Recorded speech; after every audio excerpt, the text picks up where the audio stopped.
ہمارے بہت سے اسٹوڈنٹ جو کالجز اور یونیورسٹیز میں پڑھ رہے ہیں، ان کے ذہنوں میں ایک سوال یہ آتا ہے کہ کیا یہ پاسبل ہے کہ ہم اپنی ایجوکیشن بھی جاری رکھیں اور اس سے ہم اللہ تعالیٰ کی معرفت حاصل کر سکیں؟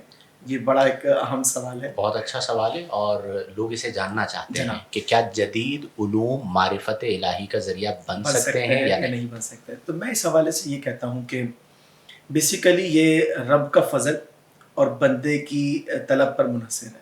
ٹھیک، اللہ تبارک و تعالیٰ اگر فضل فرمائے نا تو بہت سے ایسے لوگ جن کو ہم دیکھتے ہیں کہ جنہوں نے اسی ایجوکیشن کو جاری رکھا اور یہی ان کا سبب بن گئی ہدایت کا. کیا بات ہے. جیسے مثال کے طور پر بہت سے ایسے لوگوں کو دیکھتے ہیں کہ جنہوں نے ریسرچ کرتے کرتے کرتے اسلام قبول کیا.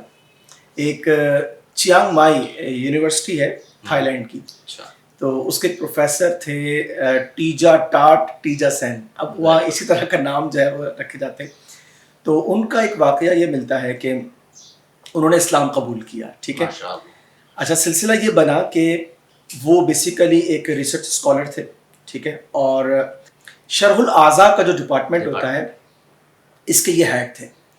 اچھا، اب ریسرچ میں زندگی کا ایک طویل حصہ جو ہے وہ ان کا نکل گیا. صحیح، لیکن بہت سے سوالات ایسے تھے جن کے جوابات ان کو نہیں مل رہے تھے.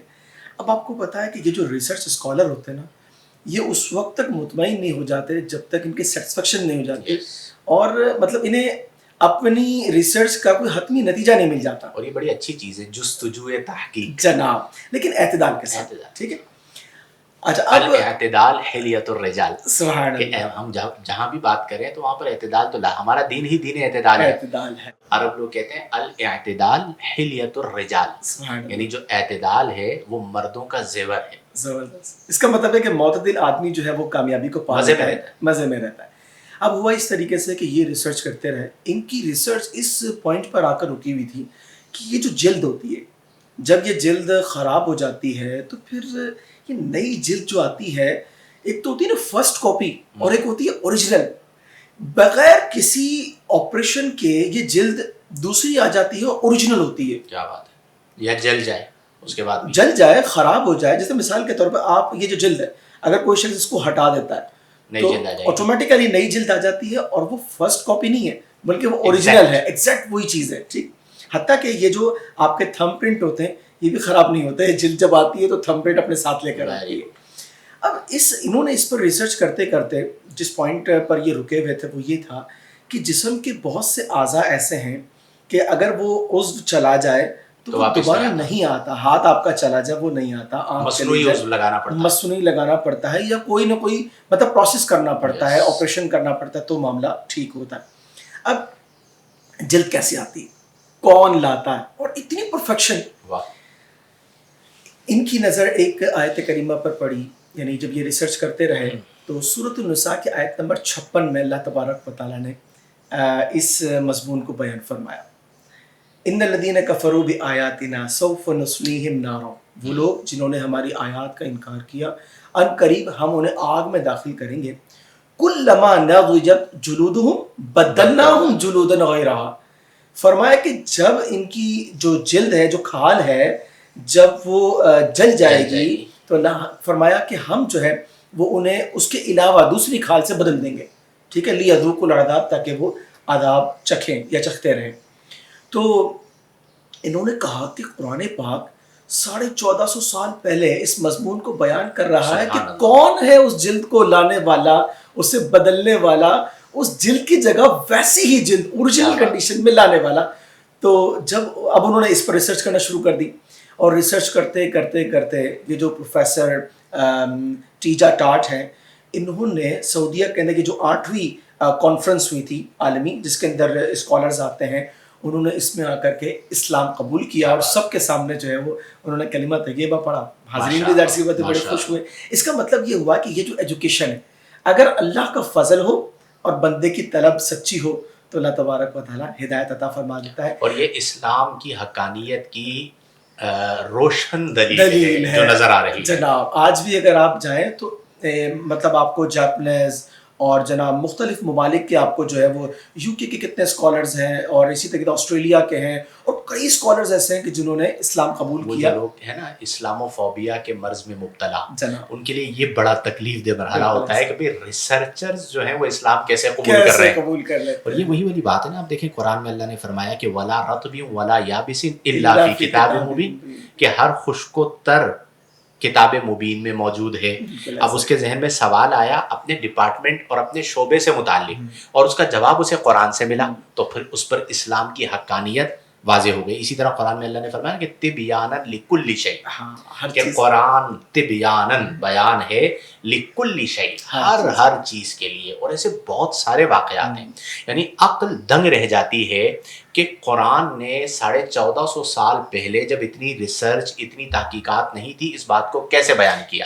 جو لوگ اسلام قبول کر لیتے ہیں جنہیں ہدایت مل جاتی ہے ان کا بھی ایک راز ہے. وہ راز یہ ہے کہ ان کے دل میں طلب ہدایت ہوتی ہے کہ ہم حق کو پہچان لیں. لہٰذا ہمارے وہ تمام اسٹوڈنٹس جو ایجوکیشن لے رہے ہیں نا، تو اللہ وہ ان کی نیت یہ ہونی چاہیے کہ ہم اللہ تبارک و تعالیٰ کی جانب سے جو ہے نا وہ ہدایت حاصل کریں، ہم راہ راست کو اختیار کریں اور اللہ کا قرب پائیں. جب یہ نیت ہوگی نا تو اللہ تبارک و تعالیٰ اس کے اور ایک اسباب بات بھی اور پیدا عرض کروں فرمائیں. کہ حق کو پائیں، جناب تو حق جو ہوتا ہے نا وہ ثابت شدہ ہوتا ہے، ہاں اسے کوئی ثابت کرنے والا نہیں ہوتا. بالکل ایسا تو ہی. جب وہ فیکٹ نظر آ جاتا ہے تو 2 اور 2 4 والے انداز میں بندہ مان لیتا ہے. میرے ذہن میں ایک شعر آ رہا ہے کسی عربی شاعر کا، بڑا خوبصورت شعر ہے کہ وفی کل شیء لہ شاہد یدل علی انہ واحد. سبحان اللہ. تو کہتے ہیں کہ ہر چیز میں ایک گواہ موجود ہے جو اس بات پر دلالت کرتا ہے کہ اللہ ہے اور وہ ایک ہے. اسی طرح یہ والا جو واقعہ ہے یہ بھی آپ دیکھیں نا کہ ریسرچ گواہ بنی اور دلیل بنی اور اس نے اسلام قبول کر لیا. بعض لوگوں نے اس شعر کو یوں کہا ہے کہ وفی کل شیء لہ آیۃ تدل علی انہ واحد، کہ ہر چیز میں نشانی ہے. تو آپ ریسرچ کر رہے ہیں، آپ جدید علوم پڑھ رہے ہیں، تو اس میں اگر اللہ نے آپ کو ہدایت دینی ہے اور ہدایت دینے والی ذات اللہ کی ہے تو آپ کو اس میں سے بھی ہدایت مل جائے گی. اور یہ بڑی مطلب آپ دیکھیں نا کہ دنیا کے اندر بڑے بڑے ذہین پڑھے لکھے لوگ ہیں لیکن بت کو سجدہ کر رہے ہیں، بالکل ایسا ہی. آگ کی پرستش کر رہے ہیں، درختوں کی پرستش کر رہے ہیں، اپنے ہاتھ سے بنائی ہوئی چیزوں کو معبود بانے بیٹھے ہیں. اسلام کی حقانیت ہے کہ ایک تو اسلام میں عبادت کس کی؟ جس نے کائنات کو خلق فرمایا. پھر مختلف مذاہب کے عبادت کے طریقوں کو آپ دیکھیں اور اسلام کے طریقے کو آپ دیکھیں. آپ قیام کو دیکھیں، آپ رکوع کو دیکھیں، آپ سجدے کو دیکھیں کہ وضع الجبہۃ علی الارض، کہ آپ نے اپنے رب کی بارگاہ میں اپنی جبین نیاز کو رکھ دیا ہے.